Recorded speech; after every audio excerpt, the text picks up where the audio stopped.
chache. Pia Omollo, karibu, and thank you for your immense support for Dalmas and his family. Thank you, the Honorable Governor Ochilo Ayako, to the church, the Catholic Church that has presided over this important ceremony as we lay Waziri Dalmas to rest today. Your Excellency, the Prime Cabinet Secretary and Cabinet Secretary for Foreign Affairs and Diaspora Affairs, Foreign and Diaspora Affairs, the governors here present, Governor Nyang'nyong'o, Professor, Governor for Kisumu, the MPs, the family of Mheshimiwa Dalmas. I know that we have had a long day and we have said everything that we wanted to say about the Honorable Dalmas.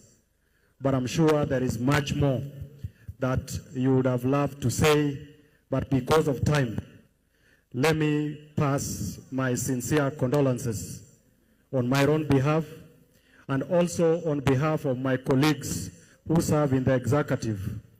I spoke to the Honorable C.S. Wandai this morning. He's out of the country on official duty, and he asked me to convey his condolences to the family of Dalmas. I also spoke to C.S. Mbadi, the CS for Treasury, who is also having a serious engagement with a team from IMF and World Bank, and he also asked me to convey his condolences. But I'm sure that both of them have also had an opportunity to visit with the family during this period of grief. The Honorable Prime Cabinet Secretary, you have honored us with your presence here on behalf of His Excellency the President. And because of the support that we have received from the President, we are giving the Honorable Dalmas a decent send-off. Allow me to just speak to two things, and then I will take back my seat. Number one is that we have been told and we know so much about the life of the Honorable Dalmas. And when you think about it, maybe for those who probably joined politics recently, they might not remember who Dalmas was. But in his story, there is the whole demonstration of what leadership is and of what education can do to an individual and to a society. That the Honorable Dalmas dared to do things that in his time many politicians and many leaders would have not tried. As an accomplished industrialist, as an economist, as someone who understood matters insurance and finance, he set up the BT Insurance, which was supposed to be a finance and eventually a banking institution. Even though he did not realize that dream, but the fact that he dared to do that is something that is worth celebrating, and it's something that is worth emulating, so that not every individual, not every leader has to go into politics, that way beyond being in parliament.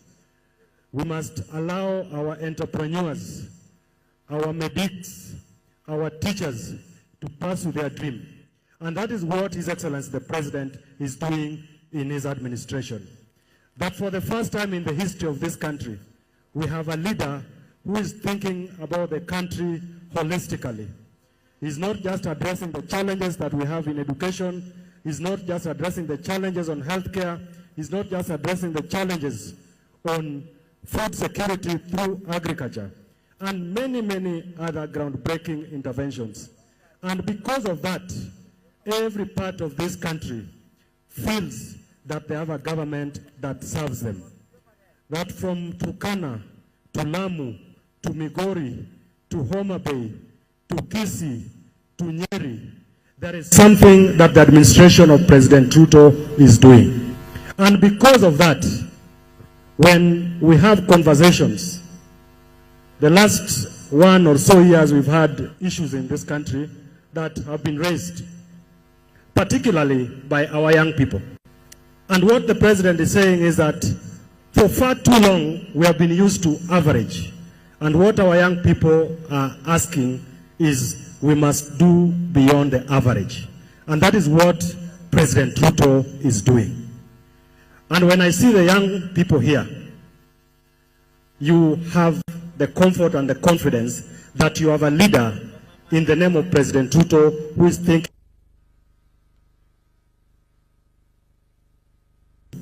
whether it's in primary, whether it's in secondary, whether it's in universities or our colleges. And we're not just ensuring that our young ones go to school. We are also creating opportunities for employment, whether it's through the affordable housing program, whether it's through digital jobs, whether it is through opportunities for our people to go abroad through the labor mobility program. And that is why I want to appeal to the young people.